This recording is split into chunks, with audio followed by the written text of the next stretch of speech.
মোদীজি, আপনি ব্র্যান্ডিং ছাড়া চলতে পারেন না। ব্র্যান্ড মাস্টার জেনারেল আপনি, সব জায়গায় ব্র্যান্ডিং করে দিতে হবে, এটাও আপনার একটা ব্র্যান্ডিং। ব্র্যান্ডিং ছাড়া কিছু নয়। পাকিস্তানের বিরুদ্ধে যুদ্ধ নিয়ে প্রধানমন্ত্রী ব্র্যান্ডিং ও স্ট্র্যাটেজি নিখুঁত আমরা দেখতে পেয়েছি।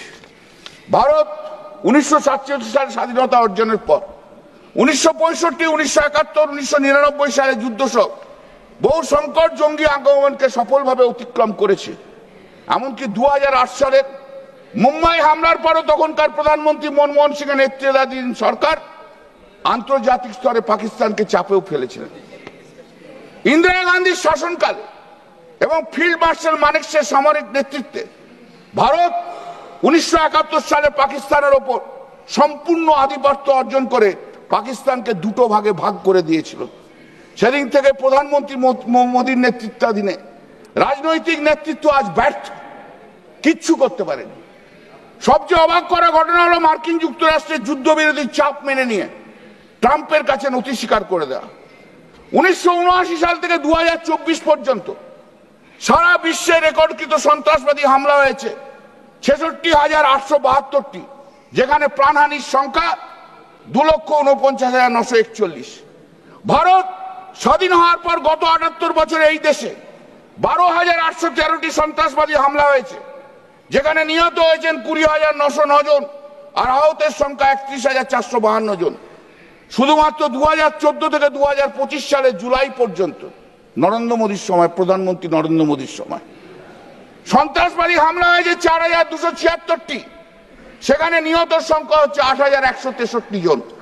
1979 থেকে 2024 শুধুমাত্র চলতি বছরের জুন মাস পর্যন্ত এই 6 মাসে জম্মু ও কাশ্মীরে 22টি ঘটনায় 68 জনের মৃত্যু হয়েছে। আর গত 10 বছরে 1,392টি হামলায় 2,850 জন নিহত হয়েছেন, যাদের মধ্যে 632 জন ভারতীয় সেনা জওয়ান। ভারতের সরকারের নিজস্ব এই পরিসংখ্যান বলছে একটি প্রতিশোধমূলক সার্জিক্যাল স্ট্রাইক কখনোই কোনো দীর্ঘস্থায়ী প্রতিরোধ সৃষ্টি করতে পারে না। ইউপিএ সরকারের আমলে যখন মোদীজি গুজরাটের মুখ্যমন্ত্রী ছিলেন, তখন তো সন্ত্রাসী হামলার পর তৎকালীন প্রধানমন্ত্রী মনমোহন সিং এর কাছে জবাবদিহি চেয়েছিলেন। আপনি চাননি? আপনি তো চেয়েছিলেন।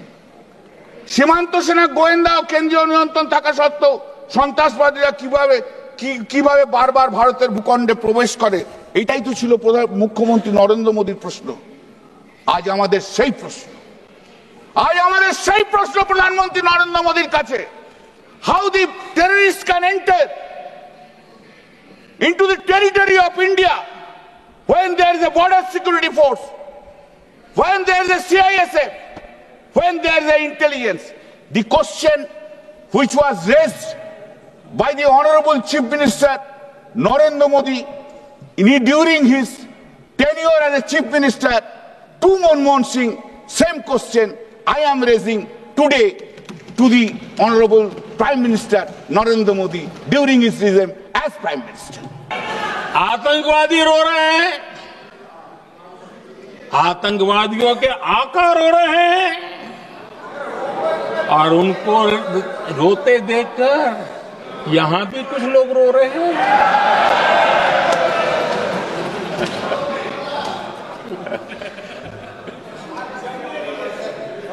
अब देखिए, सर्जिकल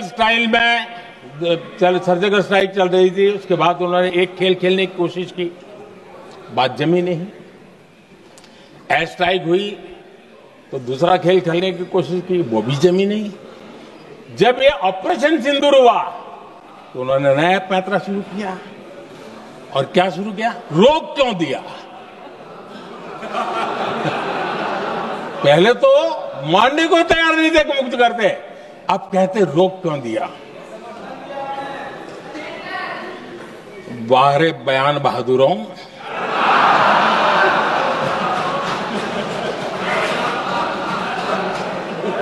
आपको विरोध का कोई न कोई बहाना चाहिए,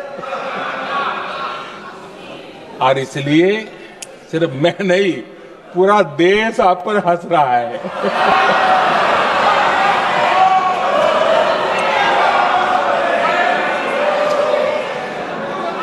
आदरणीय अध्यक्ष जी, सेना का विरोध, सेना के प्रति एक पता नहीं नेगेटिविटी, ये कांग्रेस का पुराना रवैया रहा है। देश ने अभी अभी करगिल विजय दिवस मनाया, लेकिन देश पूरी तरह जानता है कि उनके कार्यकाल में और आज तक करगिल के विजय को कांग्रेस ने अपनाया नहीं है। न करगिल विजय दिवस मनाया है, न करगिल विजय का गौरव किया। इतिहास साक्षी है अध्यक्ष जी। जब डोकलाम में सैन्य हमारा शौर्य दिखा रहा था,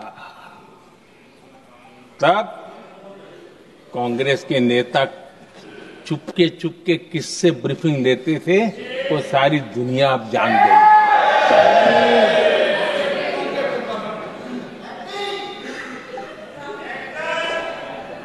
आप निकाल दीजिए पाकिस्तान के सारे बयान और यहां हमारा विरोध करने वाले लोगों के बयान, फुल स्टॉप कॉमा के साथ एक है।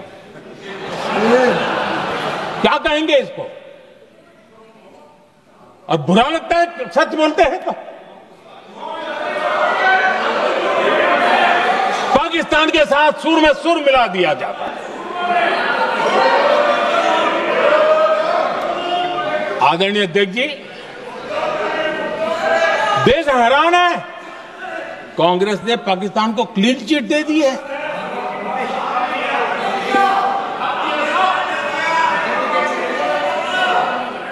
उनकी ये हिम्मत, और इनकी आदत जाती नहीं है, ये हिम्मत कि पहलगाम के आतंकी पाकिस्तानी थे, इसका सबूत दो।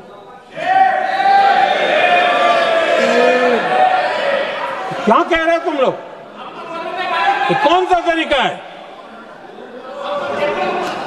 और यही मांग पाकिस्तान कर रहा है जो कांग्रेस कर रही है।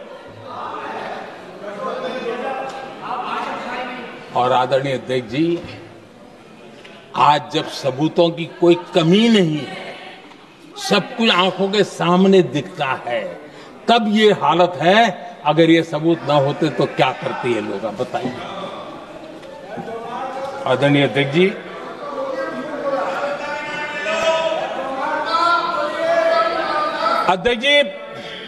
ऑपरेशन सिंदूर के एक पार्ट की तरफ तो चर्चा भी बहुत होती है, ध्यान भी जाता है, लेकिन देश के लिए कुछ गौरव की क्षणें होती हैं, ताकत के परिचय होता है, उसकी तरफ भी ध्यान जाना बहुत आकर्षित है। हमारे एयर डिफेंस सिस्टम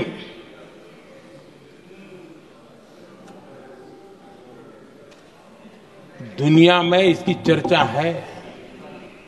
हमारे एयर डिफेंस सिस्टम ने पाकिस्तान की मिसाइल और ड्रोन्स उसको तिनके की तरफ बिखेर दिया था।